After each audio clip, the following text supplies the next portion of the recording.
Hey guys, it's me, Nick from nicksrambleasmr, where I ramble to you about anything that's entertainment related, positivity related, or lifestyle related content. Today's video is going to be an entertainment video. It's going to be me talking to you about the TV show The White Lotus and giving you kind of like an overview of it. I have a coffee with me and we're just going to kind of discuss it. So let me just take a sip. I don't know if you've seen it yet. If you haven't, I would recommend watching it. It's on HBO. It's called The White Lotus and it's season 2. And over here I have my camera that just has some notes on it.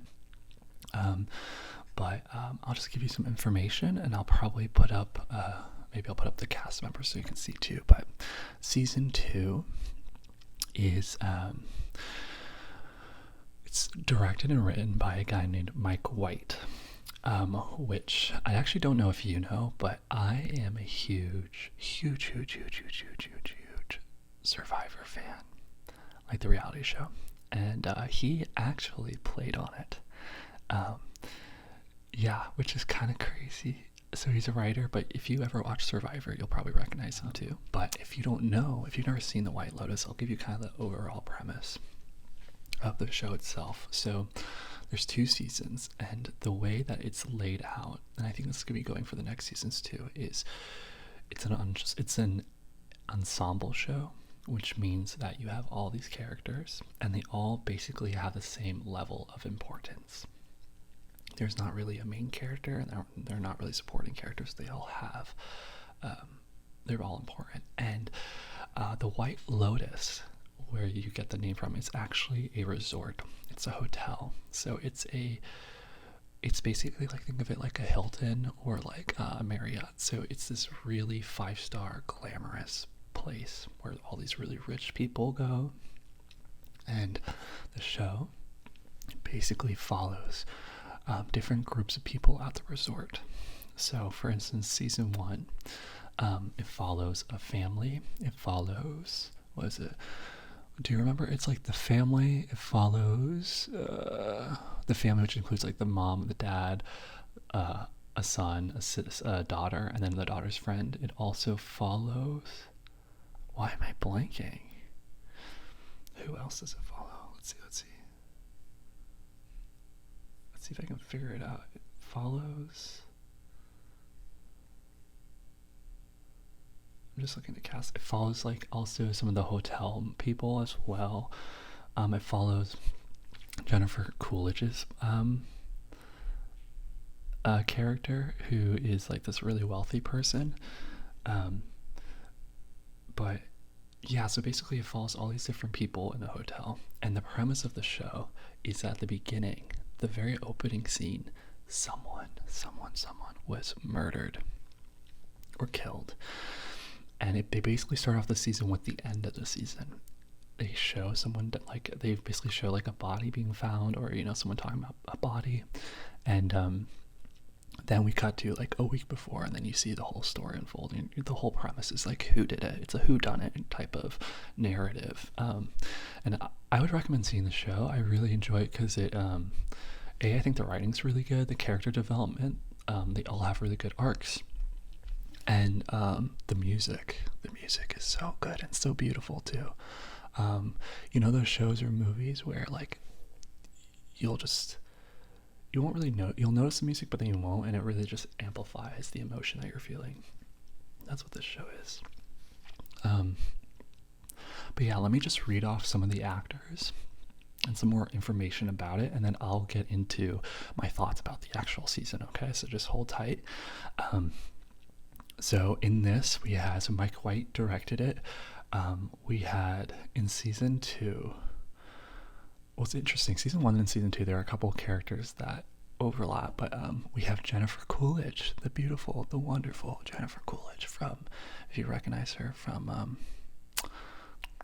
Legally Blonde, that's how I know her. You have John Grice, you have F. Murray Abraham, you have Adam DeMarco, you have Megan Faye. You have Beatrice Grano. You have Tom Hollander. You have Sabrina Impacciatori. You have Michael Imperioli. I'm kind of butchering the names. You have Theo James, who I think you guys is pretty cool. If you recognize him, he was from the Divergent series with Shailene Woodley. And we have the amazing Aubrey Plaza from Parks and Rec. And we have Haley Lou Richardson, who I haven't seen before, but she was pretty good. We have Will Sharpe. And we have Simona Tabasco. We also have Leo Woodall. And we have Eleonora Romandini. So those are all the actors. I'll just kind of I'll discuss them by their character names. Okay, so season 2, that's why you're here. All of that is just, if you don't know the show, season 2, right, we're gonna get into spoilers. So if you haven't seen the spoilers, or you haven't seen the show and you don't want spoilers, skip to another section. I'll put it in down here, the other section. Go there, okay, so you don't get anything spoiled. But if you're still here, it's gonna be spoiled. Can we talk about the end of season 2, please? Because season 2, oh my gosh, with Jennifer Coolidge, at the end, I'm giving you some more time. If you have it, I don't want to spoil it. Okay, I'm gonna count to 3 and then I'm gonna spoil it. 3, 2, 1. Okay, you're here. Can we just talk about Jennifer Coolidge dying?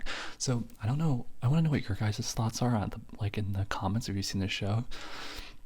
I thought season 2 was really, really good. I kind of binged it all. Season 1, I kind of didn't. I don't know how you did it, but I thought it was really good. And then I'm just so mad about the ending. I thought it was honestly a cop-out. I thought it was funny, but I just didn't think... I thought it could have been better. And here's why. I love the build up. I love that, at the beginning we knew about the ocean. We knew, the murder happened in the ocean. They found the body. So every time, and Mike White did a really good job, every time that they were in the ocean fighting or, they're going to the beach or being on the island, you were like, oh my God, it's going to happen, right? And I was like, this is really exciting. The thing I didn't like was... I wonder if you can hear my parents. They're probably fighting right now. I don't know why. Ugh, probably about flowers. But I wonder, the end, when she's on the boat, right? And she has all those people, those bad guys, the bad quote-unquote gays. And she defends herself. And I don't know about you, but I really believed that they were going to, kidnap her or hurt her. And so when she defends them, I was like, yeah, you go. And I was like, that makes sense. Those are the dead bodies, right? In the beginning. And I was like, that's justice. But then the fact that oh my God, Jennifer Coolidge, the fact that she literally just dies by falling off the boat and hitting her head. I get that it's funny. I get that it's comic relief, but I was honestly really kind of pissed off because I thought she deserved a better way to die. It would have been cooler if she was in an actual fight and then she died by trying to live, right? Because I don't know about you, but I felt invested by her. I also because she was in the first season, right? So it's I know, and I do love what Mike White did. I love that we saw the beginning of her, what's their name? So we saw the beginning of her character and we saw the beginning of John Grye's character. So it's Tanya and Greg. We saw their love story from the beginning. And I love that this one we saw them falling apart. That was genius. But yeah, I was invested, and it just sucks because she shouldn't have died like that. I was just oh. And it made me a little frustrated. And I was talking to my dad about this. I think what they could do better for the next season, I hope he does it. So every season, I feel I don't know about you, I feel season 2 was better than season 1. I feel he's getting the hang of it. I feel like he's really good at building tension. I would love for season 3 to be where everyone's stories, you know how they're all like kind of interconnected? Like they're all weirdly dependent on each other, but they're all also separate. You know, like some of them don't really interact. I don't know if the Italian family, you know, like the dad, the son, and the grandpa, I don't know if they ever really interconnected with like the really rich woman, Tanya. Like, do you remember that? I don't think they do, which is frustrating. But it would have been cool if like all their little things, if they all had an impact on the death, right? Like it would have been cool if, for instance, the Italians, like with her, like them and the escort woman, which was, what was her name? Her name was Lucia, I think. Lucia. If like them giving her money led to, you know, her giving it to a boy who then like led it to give it to the mafia guy to go, like it would have been cool if like it was way more interconnected, right? Because then you would have been like, all these people matter. Where in the end you're like, I care about all these people, but it's more like they show the theme of the story versus like actually enhancing the plot, right? They don't. The whole thing with Tanya is like, you didn't need that family. You didn't need the Italian family. You didn't even need like the 4 couples. Like you didn't need any of that. They were all there because it was like, who's gonna do it, right? But you honestly could have just had Tanya, and you could have had all different types of people. It could have been anyone, which kind of frustrates me a little bit because I really like this show. I definitely recommend it. I just wish there's just room for it to be enhanced, you know. And the fact too, I think it's interesting too. Let me know what you guys think, but don't you think it's interesting as well that at the beginning for this one, we knew that the main, like, what was her name? The woman, I think it was Mia. Was it Mia? Is that who Beatrice Grano is? Is it? No, Mia's the other escort. It's Megan Fa. Okay, Daphne. It's the fact that Daphne finds the body. So you kind of know, at least I thought this, I was like, oh, she didn't do it. He does a really good job in like the later episodes when he takes, I'm forgetting all the characters' name, when he takes Ethan to the island, right? You're like, oh, maybe she did do it. Maybe she's lying, you know? But it's weird because you know her reaction, unless she was a really great actor, you knew that it was like kind of real reactions and stuff. I actually recommend, if you haven't already, you should rewatch the first part of the first episode, because I did that with my dad and I was like, oh, that's cool. But yeah, okay, so I think that's done with spoilers. So I think that's like, I'm not going to talk from now on. I'm not going to talk about the death at the end. I'll just kind of reference it. Okay, so hi everyone. So this is no longer spoilers. We are going to be talking about like the character dynamics and stuff. So some things might be spoiled, but I didn't spoil the ending of the whodunit. So welcome. What I was saying is, the cool thing is like you should definitely watch this TV show and go through it all, and then watch the beginning as well, because you just realize that there's all like it just like you forget that there's scenes, and you know the characters now more, so you're like, oh, this makes sense, you know, because they're showing the end of it at the beginning. So make sure you do that again. Also, so I love this fact, and I think you should too, is like, oh my god, Mike White, so cool. So I love Survivor, and I was saying that he did Survivor. Did you guys know that he actually had some of his castmates in like the TV show? So the first season, I forget the guy, but he was actually one of the waiters, and he was like played with Mike White on Survivor. And on Survivor, I think they even talked about like Mike White being like, oh, I'll bring you on a show, like you should totally do something, or in the reunion, and he was. And then this one, I swear to god, I clocked it, because it's the first scene. So the first scene, you know, where Daphne, she's, you know, on the beach, and she is I just want to make sure. Yeah, okay, cool. We're still recording. But she's on the beach, and she's like talking to those 2 girls, you know. And one of the girls is, oh my god, what's her name? Her name is I'll put it down right here. But she was it's Angelina. I think it's Angelina. And I clocked her, and Angelina's in this. if you don't remember the season, it was just funny. Like, I think they didn't have the best cantor. I think they were like, he didn't like her that much, but she's iconic for the season of Survivor. So she's like talking to Daphne in the beginning, and I clocked it because I was like, this sounds bad, but I was like, usually when they cast someone, it's usually for a certain type. So at least this is what I noticed. I don't know if you noticed this too, but like in TV shows and movies, when they cast someone, it's either, you know, because A, they're really beautiful, or B, they look really weird, or C, they like blend in with a group of people. Maybe they like speak a certain language. Basically, they're cast for a certain reason. Daphne knew she was cast. I was like, oh, she's a great actress. She's beautiful. I get it.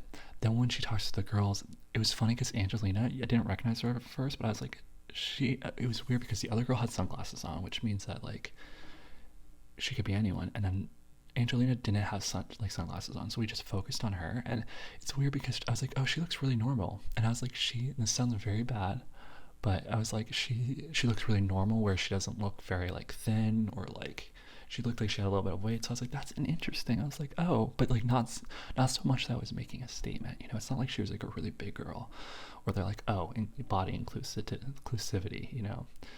And I know this might sound like a little weird if you've never done film or whatever, but the cool thing about all this is like everything you see is contrived.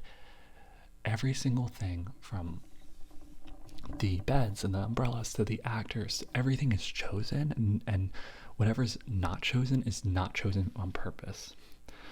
So everything you see, and this sounds so crazy, is totally controlled.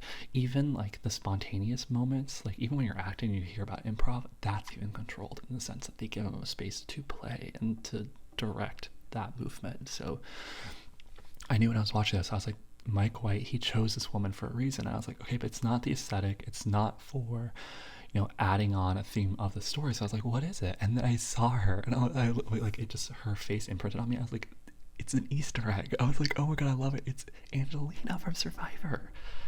And it's so fun because you don't know that unless you watch Survivor. And I just love that he did that. It was just something that he didn't need to do. It could have been anyone. And the fact that he brought them in just like warmed my heart, because that's the whole experience. And like, if you haven't, you should watch that season of Survivor. Watch Mike White. And it's funny because I think at the beginning of the season, he doesn't really reveal that he is a writer or producer or whatever. He's like pretty well known, especially now. But back then he was like kind of well known in Hollywood. And so it's fun seeing him reveal that, and also his relationships with everyone else. The cool thing about Survivor, I don't know if you ever watched reality TV, but the cool thing is it brings people from all different backgrounds. They all have to live on an island together. Basically all are starving. Their innate emotions and what they go through in life, like they're emotional, they're crying, PMSing, they're like sexual, or like it's like everything you can think about in life is just like put on an island, and they all interact with each other. And it's just a cool, like, I like it because it's kind of a cool study of how people interact, at least the first couple seasons of Survivor. I know I'm tangenting. Maybe I can do another video on Survivor. I love it. I watch like almost every season. Let me know if that interests you. I can totally go through it. But back to the White Lotus. So yeah, I thought this season was really good. I would recommend it. The ending, not my favorite. In the spoiler section. So once you watch this, go back to the spoiler section. I'll tell you why. But yeah, I think some things I really loved about this season, and let me know if you love this too, is I love that it took place in Italy. And I love that the escorts, I think they were my favorite two characters. One, because I love, Mike White is so good at creating an arc for the characters. Think about this, the beginning of the season, and this is sort of spoiling it, but not really. I feel like if you're still with me, you're not really cared about spoilers, but basically he does a great job at like the beginning of the season, characters act one way, in the end they're the opposite, which means that like they went through a lot of growth. The escorts come in, I don't know if you remember this, in the first scene with the main head lady, they can't even get in. Like, they can't even get in the resort. They're totally like looked down upon, and by the end, like, they're offering love to them, like they're just, but by the end, like they're in the hotel, they're like, that woman's, you know, playing piano and all that. And he did a really good job of like having these characters that you normally would second guess, that you would normally have a really bad rep in media, and made them really likable, but made them likable not in the trope of, oh my god, they're suffering. Like, I love, like, he talks about this in it, which is crazy. Like, it's so meta. Like, it's crazy seeing him talk about it in the actual story itself with, you know, like the boy, the Italian boy. Let me see what the character name is. The character name is, I thought he was very handsome too. What's his name?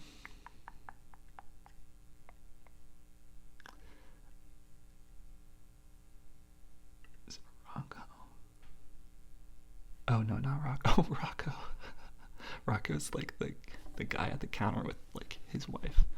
Where are you?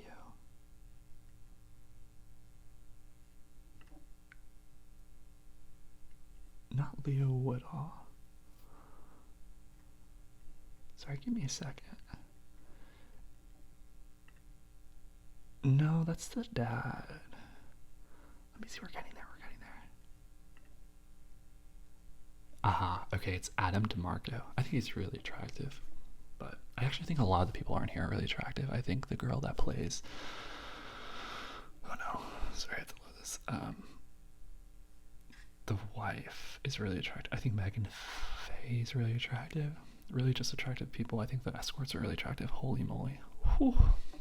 And like, yeah, just really great. Okay, but anyways, I love it because Adam DeMarco, he plays like the nice boy. And I love that the trope of an escort is, in film, is usually like, and he says this to them, he's like, oh, is someone like, you know, hurting you? Like, not, he literally says this to the guy, he's like, not all escorts like choose to be escorts. Like, don't you know that? Like, they're probably really like suppressed by people to do it. And that's what the trope of a lot of film is. And I love it because that's actually how a lot of people think. That's how I think too. And this story flipped it where Lucia used that against him. Like the escort, she was like, oh yeah, like I'm really hurt, and like there's a guy chasing me and everything, and she does that to exploit him. And I love it because that sounds, right when I say that, it sounds so conniving and manipulative, but it's wild because when it happens at the end, you actually still like them. You still like her, you still like the escorts, and you're like, I get you and I understand why you did that.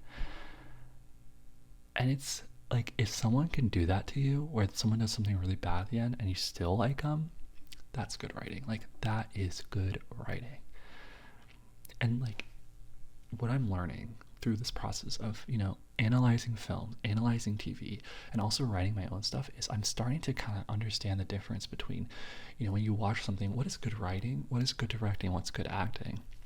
And I think I can tell you, I don't know if you know this, or if you have an awareness of it. And if you do, let me know if you agree or if you disagree. I would actually love to know your thoughts about it. But writing. So writing, you know, is good if, I think it's like the full scene. I think it's basically like the whole arc of a show, the whole arc of a season, if it hooks you, like I'm saying with this character. So not in the scene itself, but if you're by the end of the season, like she did something really bad and I still like her, or I still understand her, or I feel like connected to them, that's really good writing. Where like, or for instance, where I get pull away and there's a takeaway. So from like the season, there's a lot of, you know, for instance, what I was saying about the escorts, that's good writing, where it makes me think, like, makes me second guess my thoughts and my opinions about the topic beforehand, you know. What else? And then, yeah, so that's what I think good writing is. Directing, good directing, I think you can tell, is, especially when you're watching it, when there's no slow beats, or there's no moments where it's not important. I think good directing too is like showing you things and making you aware of things until later. And that can go in tangent with writing, right? Like, so maybe you forget you saw something and all that, and then you go back and you're like, oh, they hit that really well. But I also think directing is when you're in the scene and when you notice that the actors are hitting certain beats. when they're changing at certain times, or it's interesting when there's spontaneity and then there's a recall and then it's called back again. So it's like not just like it's in one scene, but when it's in another scene as well. Things I loved, because think about this, right? An actor's job is to read the lines, to feel the emotions, all of that, right? Per scene. But the way they film all of this, it's the opposite of theater, where theater is all chronological. You perform it and you see it in chronological order. In film and TV, you film it out of order, but you see it chronologically in the end. So that means that you will shoot, it's called like blocking, like I think it's called like a block shoot, where you're like shooting episode 1 and episode 2 the same. So because of that, you're shooting out of order, and for actors, they're focusing on the moments in the actual scene itself. Like I say a line, I'm like, hey, and then you say, hey, back. I'm focusing on that. I'm focusing on what my motive is to you, and like what you're saying to me, and like how I'm feeling. What actors can lose sight of is the overall picture. So actors are really in it. A director will be like, hey, and I saw this with one character. Let me see which character it was. It was Ethan. And you can tell that this is good directing and good acting, because the actor did it. But directing is being like, hey, so remember like that this scene is right after this scene where you're really emotionally distraught, okay? Remember that. Remember that you don't know these things yet. The director basically like creates the boundaries for the actor. The actor wants to be spontaneous and feel the emotions, but the director is important for connecting the scenes together.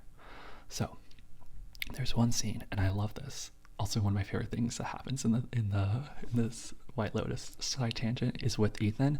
I love that we have this whole like sexual impulse, this whole, whether you know it or not, you were kind of rooting for Theo James and for Aubrey to kind of like hook up, right? You were like, we were all kind of like, oh, when's it gonna happen? Like, this is awesome. Not like, yeah, like awesome destructive wise. You're like, oh, I want it. I love that Mike White switched it.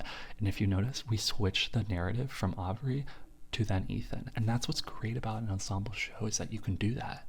It's not super jarring because we're all related to every character, but it's cool, for instance, where we stay with him, right? And this will go into what I was saying, but we stay with him and then we see him lose his mind, right? And I love. This is, oh my God, I can geek out about this. I feel like there are a lot of filmmakers, a lot of artists that I know of that love to create art but don't know how to work the medium as well. For instance, you'll have a story and you'll be like, oh, I'll just do it on film.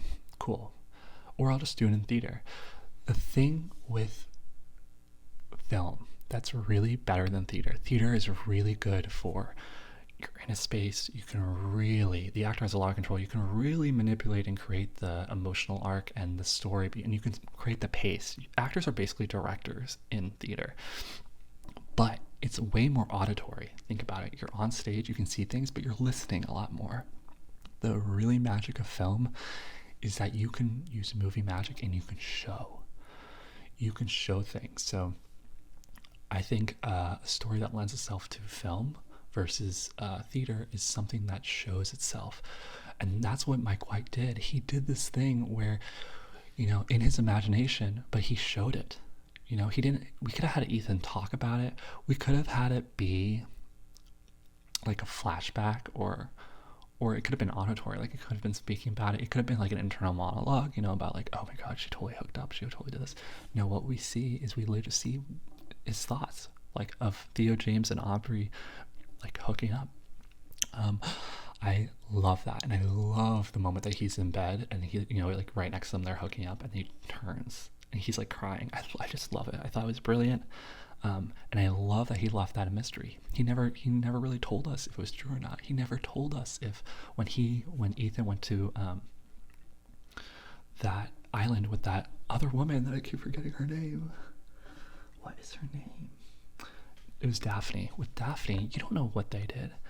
And then you realize all that matters is the ending when they become intimate again. So you kind of like, all that. But back to the directing, what I could tell was really good directing is in that sequence where we're with Ethan, there's this one little moment in the scene. It's really easy, really, really easy for an actor to just play angry, to play stressed.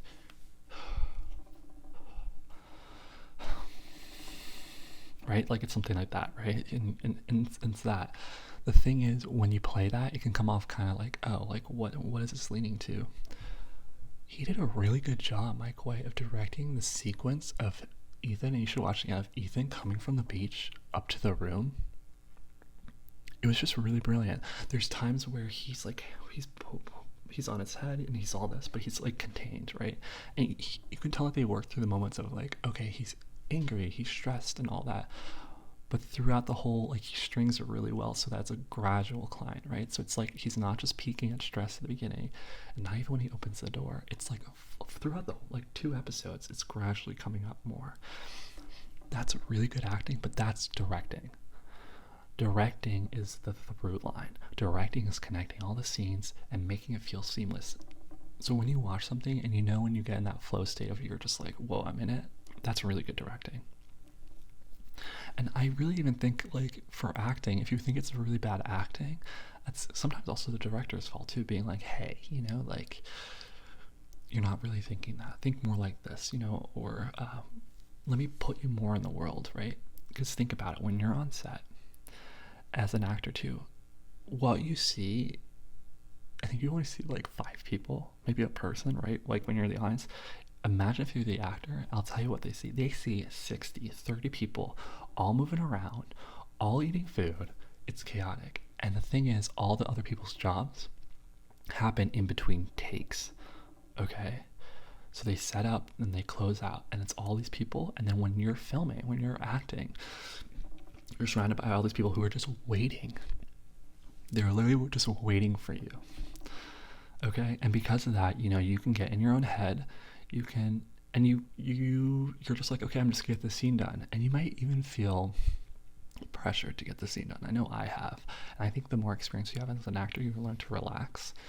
But it's intimidating having all these people watch you. And the director is really important for talking to the actors and being like, okay, let's calm down and zone everyone out.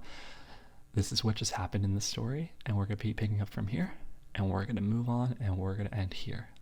So let's go through it. And usually they'll have a rehearsal before, you know, like talking about motives and all that. That's what I did with my actors for Flowers. But yeah, and then you go through it, and the director is important for making sure they get to point A to point B. And that's what directing is. And then the director also works in post for editing and everything. Now, when an actor, this is what you can tell is really good acting. Really good acting is A, trusting the director.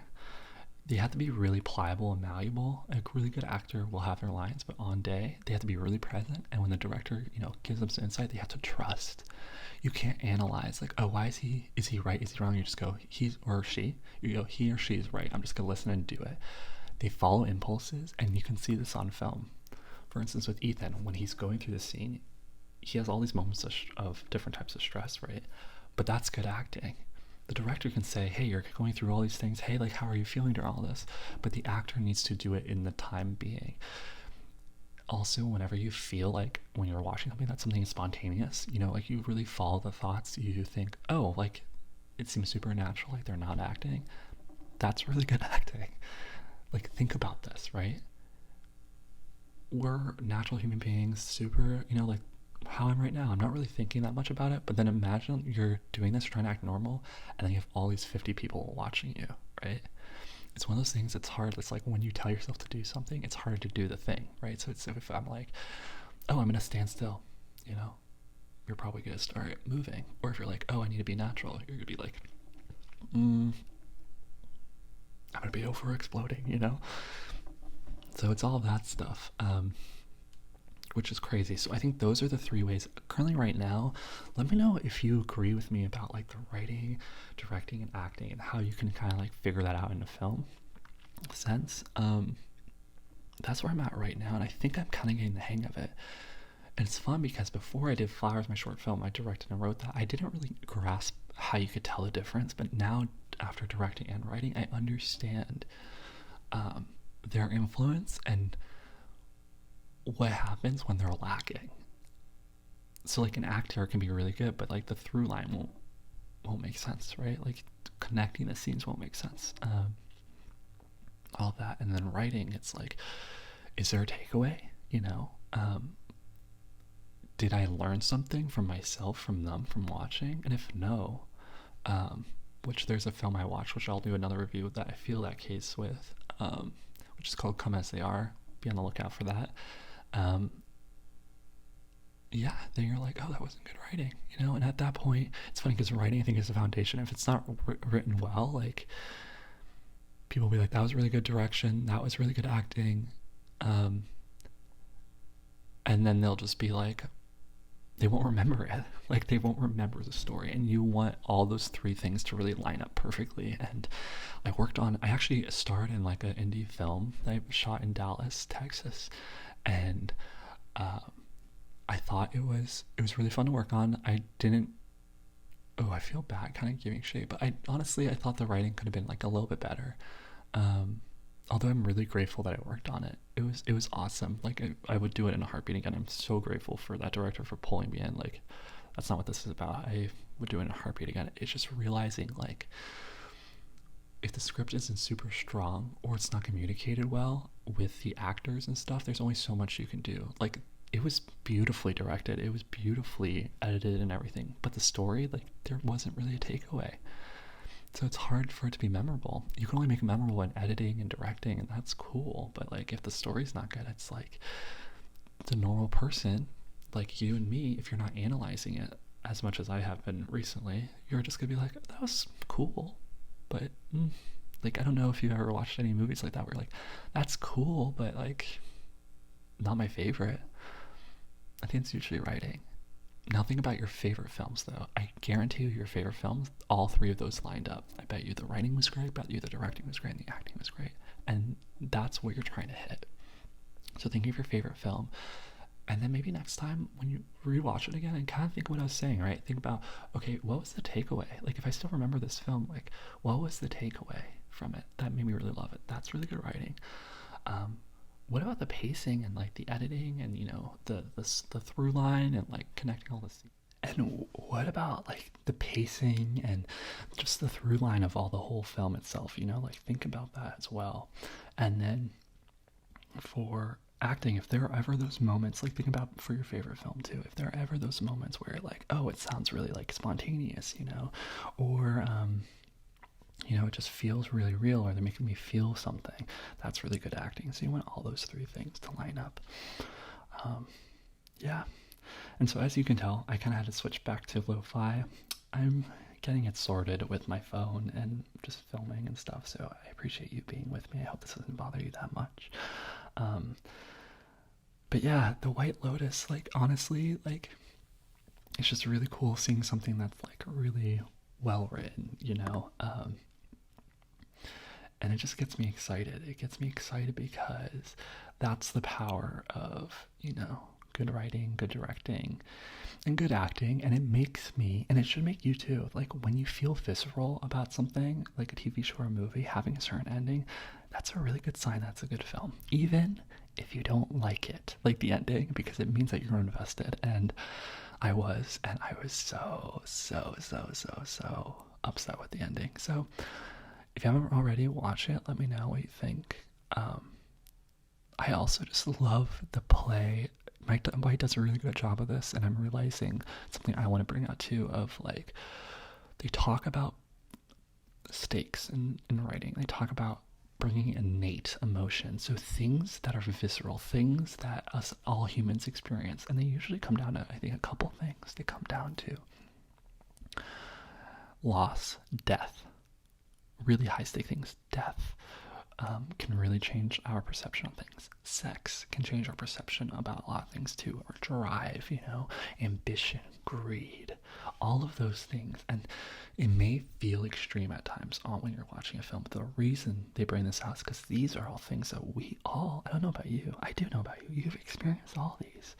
If you're human and if you're watching this, you have experienced greed, you've experienced sexual impulses, whether, if you actually had sex or not, but you feel, that urge. You felt loss. And loss, maybe I'll do another video on this too, but loss can come in different ways as well. So it can come in someone dying, but it can also come in, losing a friend, literally just by stop talking to them. I think friend breakups are really underrated, and I think they're almost hurt the most. I know I've gone through a lot with friendships.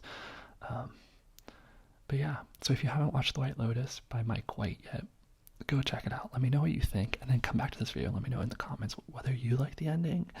I know what he was trying to do, and maybe you thought it was better than I did. Maybe you see things that I didn't see in it. So yeah, let me know what your thoughts are. I really love discussing this, and I would love to know your opinions as well. And let me know who your favorite character was, what your favorite moment was. Like, the comments should be spoilers. Like, I'm sorry, but if you haven't watched this, don't check out the comments. Comments are not for you. But if you have watched this, comment down below what was your favorite moment, and also if you liked the ending or not. Yeah.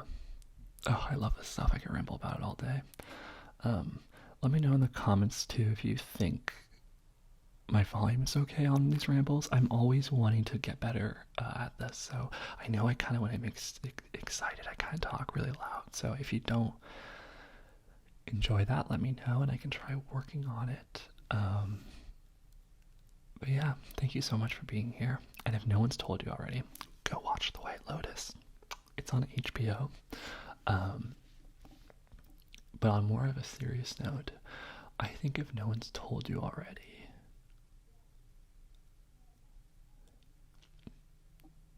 you're doing the best you can. You are. And yeah, just know that. It is so hard to juggle this crazy thing we call life. Think about all the things you have to do on a day. You juggle relationships, you juggle finances, you juggle your personal health, your mental health, your physical health. So much to juggle. It's overwhelming at times. And it's not possible to be focusing on everything all the time at the same time, and you shouldn't. So give yourself some slack if you are doing, better in one area of your life versus the other. That's just how life works. And you are doing the best you can. One of my favorite quotes, I think, it's actually from, I think it's called The Four Agreements. A really good book. But the fourth agreement is that, it's a quote that you say to yourself, it's like, I always do my best. And this kind of goes up with this other video right here, where I tell you, you don't deserve the best, and here's why. Go watch that. But this book basically tells you that every day looks different, and it's not about whether you're comparing yourself to the day before or the day after, or you need to be the best for everything all the time. It's knowing deep down in your soul, in your bones, that I did the best with what I had today. Maybe today was a really low energy day, maybe today was a really high energy day, maybe I was really social, maybe I wasn't, but I did the best I could. And honestly, just you breathing and being here with me is you doing amazing. So props to you, and just know, let me tell you, you're doing the best you can, and I'm so proud of you. And be proud of yourself too, because you're incredible. No matter how long you've lived on this planet, whether you're young or you're old or you're tall or you're short or anything, you are here. And that's all thanks to you and your mind, like who you are. But it's even more about your body. Think about it. You think you are you, but your body is letting you live, and you can't even tap into that. You can't tell your heart to stop beating. You can't, stop the blood flowing in your veins. That's who you are too. It's not just like what you think about yourself or your perception of life. Remember that, like, that is you as well. And it's doing phenomenal. You're still here. So say it with me. I'm doing the best I can, and I'm proud of myself. Your turn.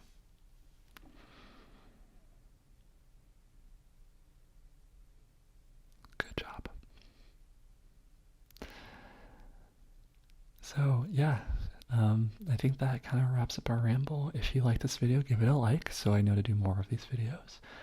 Leave a comment. And feel free to put in spoilers, not just spoilers, but of your favorite moment. And if you agree with the ending, I want to know your thoughts.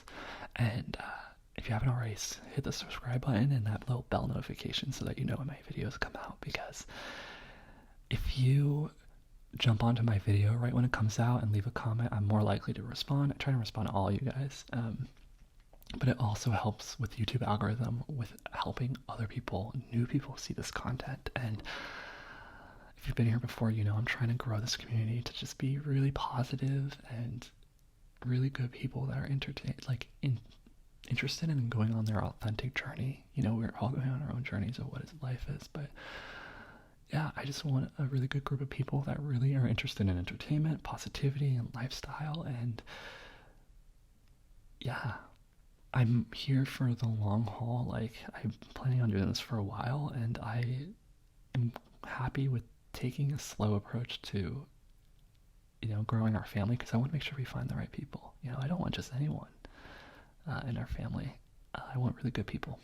And if you're a good person, if you're kind, if you're nice, then please hit the subscribe button. And if you're not, well, thanks for watching.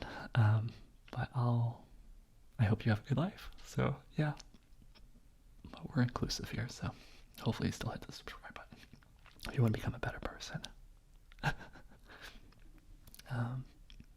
Yeah, have a great night, have a great day, have a great life, and I'll see you in my next video, hopefully. Okay,